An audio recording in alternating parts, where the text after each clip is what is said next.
नमस्कार। भारत विश्व की सबसे बड़ी अर्थव्यवस्था, विश्व की तीसरी सबसे बड़ी अर्थव्यवस्था बन चुकी है और मोदी गवर्नमेंट के आते ही इन्होंने गुड्स और सर्विसेज टैक्सेस देश में लाया और पुराने जितने टैक्सेस थे उनको रीड आउट किया। आज हमारे साथ इन टैक्सेस में जीएसटी काउंसिल की मीटिंग होती थी, उसमें जीएसटी स्लैब्स के बारे में चर्चाएं होती हैं और नए टैक्स रिवाइज रेट बताए जाते हैं। इसकी गहन जानकारी और सूक्ष्म जानकारी के लिए हमारे शो में जुड़ चुके हैं बनारस के जाने माने वकील, जीएसटी एक्सपर्ट अवनीकांत पांडे जी। पांडे जी का स्वागत है हमारे शो में। नमस्कार। और देखिए, जैसे अभी वर्तमान में और इसके पहले भी जो जीएसटी हमारे ऊपर लगाया गया 2017 में, ठीक है, 2017 में लगा, उसके पहले भी हम लोग बिक्री कर से देखते आ रहे हैं, ट्रेड टैक्स, बिक्री टैक्स देखें, और उसमें भी जब 2008 में लागू किया गया था तो तमाम विसंगतियां आई थी, सबको परेशानियां हुआ था। उस समय के विपक्ष भी बहुत विरोध किए थे कि नहीं, ये चीज़ नहीं होनी चाहिए, वो चीज़ नहीं होनी चाहिए। देखिए, विरोधाभास तो हर सरकार में है। अब विपक्ष में मैं बैठे हूँ तो मेरा काम ही है विरोध करना, किसी को भी मैं बता रहा हूँ। उस समय विपक्ष में भाजपा थी तो भाजपा भी बैठ कर विरोध कर रही थी। आज विपक्ष में कांग्रेस है। यही नरेंद्र मोदी ने खुद कहा था, उन्होंने खुद अपने गुजरात स्टेट में जीएसटी का विरोध किया था कि हम यहाँ लगने नहीं देंगे। मैं वही चीज़ बता रहा हूँ कि जो भी विपक्ष में रहेगा, वो जीएसटी हो चाहे कोई भी टैक्स हो या कोई भी कार्य हो, उनका विरोध करना उनका काम ही होता है, वो विरोध करते रहेंगे। अब क्या विरोध का क्या कारण होता है? वो देश की प्रगति नहीं देखना चाहते हैं? नहीं, उनको दिखाना है, जनता में हाईलाइट होना है कि ये चीज़ गलत आपके लिए हो रहा है। सबको लगता है कि हमारे देश की जनता मूर्ख है। तो ये तो गलत देश प्रेम हुआ। गलत देश प्रेम नहीं हुआ, उनके लिए सही होता है ना, क्योंकि जनता को हमारे जैसे बिहार में अभी ले लीजिए, मतलब ये भारत की जनता आप मतलब मूर्ख है, नहीं समझती है चीज़ों मैं बता रहा हूँ।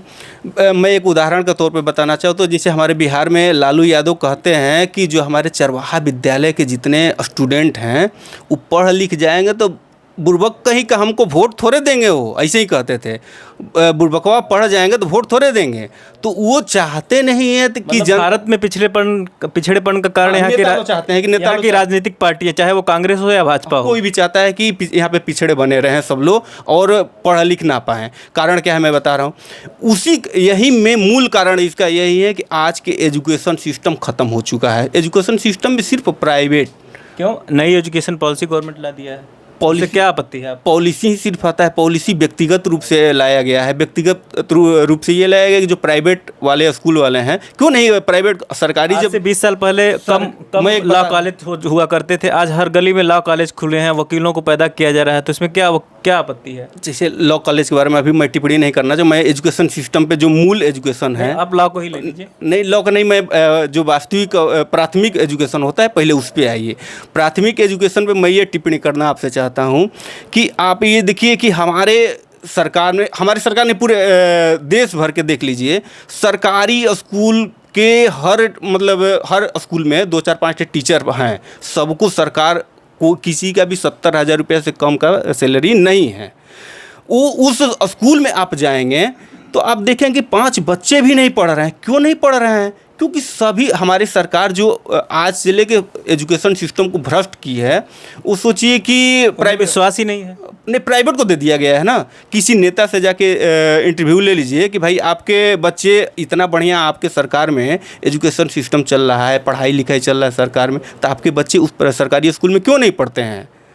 तो वो सीधे आपसे इंटरव्यू नहीं देंगे, कहने कि इस पर मैं बाद में बात करूँगा, ये तो चलता हूँ, थोड़ा सा मुझे बहुत ज़रूरी है, मैं निकल रहा हूँ, ये कह के धीरे से। समान शिक्षा क्यों नहीं होनी चाहिए? समान शिक्षा है, स्कूल ही ना हो, एक समान स्कूल हो। नहीं, प्राइवेट सिस्टम को ही ख़त्म कर, जो प्राइवेट सिस्टम में तमाम तरह के सुविधाएं दिए जा रहे हैं उस सिस्टम को ख़त्म कर दें और हमारे जो सरकारी उसको, या तो सरकारी को ही ख़त्म कर दें, प्राइवेट को ही छोड़ दें। सरकारी को भाई एक्स्ट्रा अलग से सरकार क्यों खर्चा कर रही है? नहीं करना चाहिए। जब हर स्कूल में 50 बच्चों के लिए एक सिस्टम बना दिया। पूंजीवादी मानसिकता की बात कर रहे हैं आप? नहीं, पूंजीवादी नहीं कर रहे हैं, मैं ये कर रहा हूँ तो या तो प्राइवेट सिस्टम को ख़त्म कर दिया जाए, उसको तो नहीं ख़त्म किया जा सकता है। सरकारी स्कूल ही ख़त्म हो रहे हैं।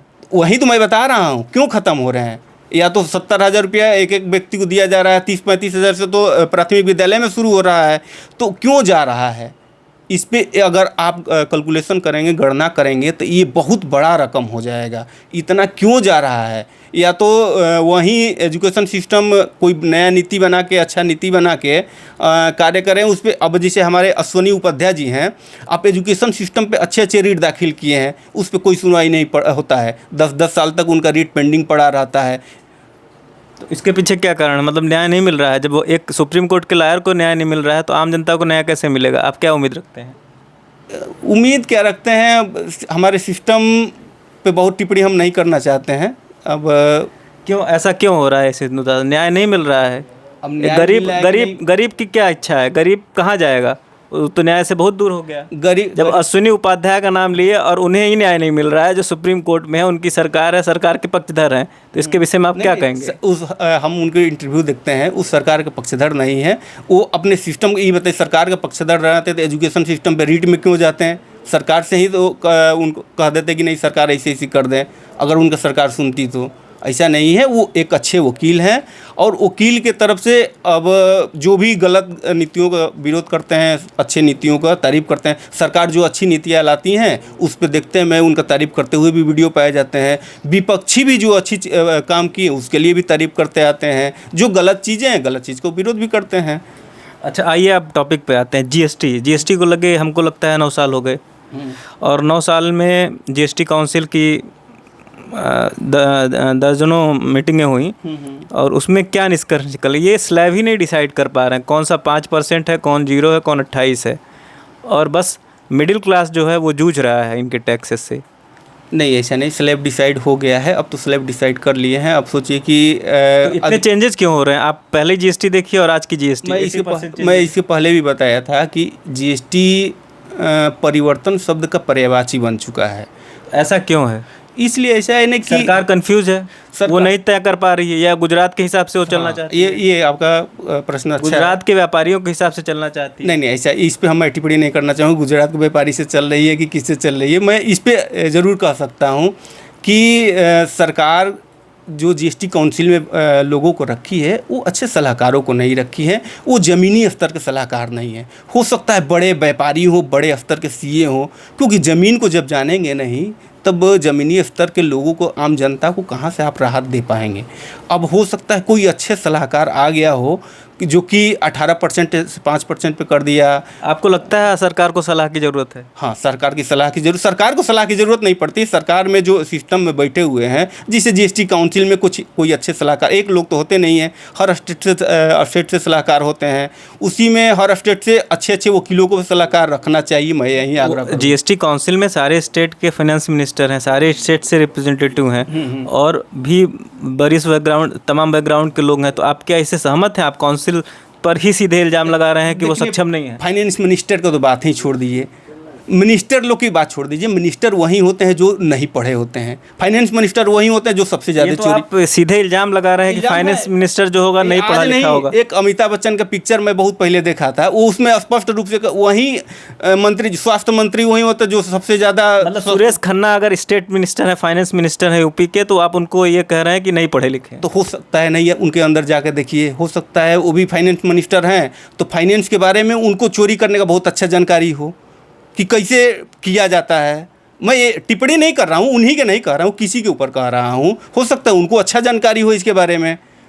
सुरेश खन्ना हो, चाहे बिहार के हो, चाहे जहाँ के भी लोग हो, तो जो फाइनेंस मिनिस्टर हो तो फाइनेंस के बारे में जो अच्छे चोरी करने की जानकारियाँ होती हैं उन्हीं को रखा। हाँ, आप इल्जाम लगा रहे हैं कि इंडियन जो होते हैं, सेक्रेटरी होते हैं, उनको ये कह सकते हैं कि उनको मुख्य रूप से सलाहकार के रूप में रखना चाहिए, और अच्छे अधिवक्ता होना चाहिए। हर स्टेट से, बार काउंसिल से ले लीजिए ना, बार काउंसिल से पता कर लीजिए कि उनके स्टेट में अच्छे टैक्सी एडवोकेट कौन है, उनसे एक ठेले उठा लीजिए, अच्छे सीए उठा लीजिए, अच्छे आईएएस उठा लीजिए, तब जानकारी होगा। अब मिनिस्टर क्या होते हैं? मिनिस्टर तो हमारे बिहार में 7वीं 9वीं फेल हैं, तेजस्वी यादव मुख्यमंत्री बन जाते हैं। अब उनके ऊपर क्या, रबड़ी देवी पढ़ी लिखी नहीं तो मुख्यमंत्री बन जाती हैं, उस पर क्या कर सकते? मिनिस्टर के बाद छोड़ दीजिए, मिनिस्टर पढ़े लिखे होते हैं, बहुत कम ही ऐसे मिनिस्टर होते हैं, 2-4 अच्छे मिनिस्टर। राजा को देश चलाना आना चाहिए। अकबर कितना पढ़ा था? अशोक कोई स्कूल में गए थे? नहीं पढ़े लिखे, वो चीज़ मैं उस पर टिप्पणी नहीं करना चाहूँ। पढ़े लिखे होने से देश मौर्य थोड़ी पढ़े थे, चाणक्य ने उनको बनाया था। तो चाणक्य पढ़ाए ना,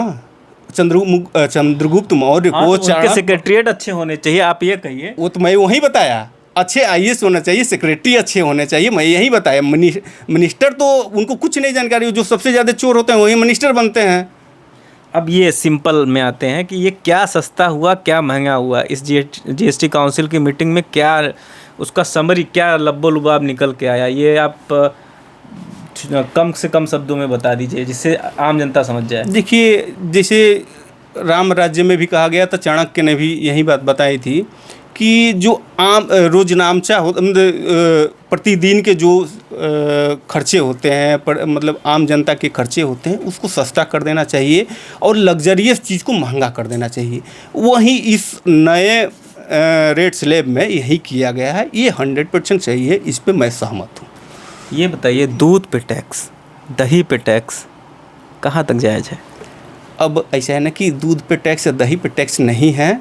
मैं आपको ये स्पष्ट कर देना, वही दूध पे टैक्स है जो व्यवसायीकरण से जो मतलब जुड़ा हुआ है। अभी बताए पैकिंग मटेरियल पे टैक्स क्यों ना लगे? वो दूध गरीब नहीं पिएगा? पिएगा, गरीब नहीं। वो दूध जो पिएगा वो अमीरों के पास जाने के लिए पैक हो रहा है, ठीक है। वो गरीब पिएगा, गरीब तो देखिए अपना गाय भैंस खुदे रखता है, पीता है, आम जनता पीता ही है। अब आप देख उस पर टिप्पणी बहुत ज़्यादा करने की ज़रूरत नहीं है। अच्छा, ये बताइए, रियल एस्टेट कानून जो है, रियल एस्टेट में बहुत सारे कानून हैं। रियल एस्टेट में जो इनके बिल्डिंग्स हैं, बिल्डिंग मटेरियल्स पे टैक्सेस हैं, रियल एस्टेट व्यवसायी GST से बड़े परेशान हैं और तमाम तरह की लिटिगेशन लोअर कोर्ट में भी है, आपके सेल टैक्स बास में भी है और हाई कोर्ट में भी जा रही है। और यहाँ तक कि जो जजेस हैं वो भी कंफ्यूज हैं, वो डिसीजन नहीं ले पाते हैं, ऑर्डर नहीं दे पाते हैं। ये क्या कारण है? देखिए, रियल एस्टेट इतना उलझन वाला चीज़ें हैं जिसे तय ही नहीं कर पाते हैं।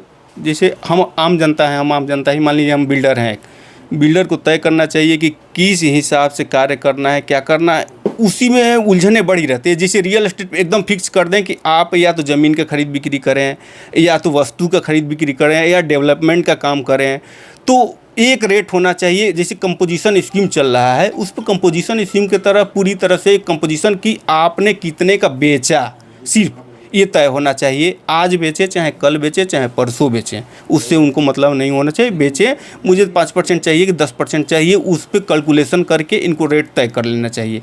अब ये तय है, इसमें भी तय है, लेकिन उसको उलझा करके तय किया गया है।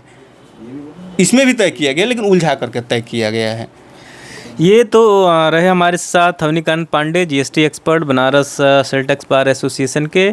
बनारस का GST सही है, हिंदुस्तान में लगा GST सही है या नहीं सही है, इस पे चर्चाएं होती रहेंगी, लेकिन अमेरिका ने जो टैरिफ लगाया है वो बहुत ही क्लियर है, उसको भारत को देना पड़ेगा। इसी के साथ काशी वैभव के जुड़ने के लिए अंकुर द्विवेदी, अजय यादव के साथ धन्यवाद। Thank you.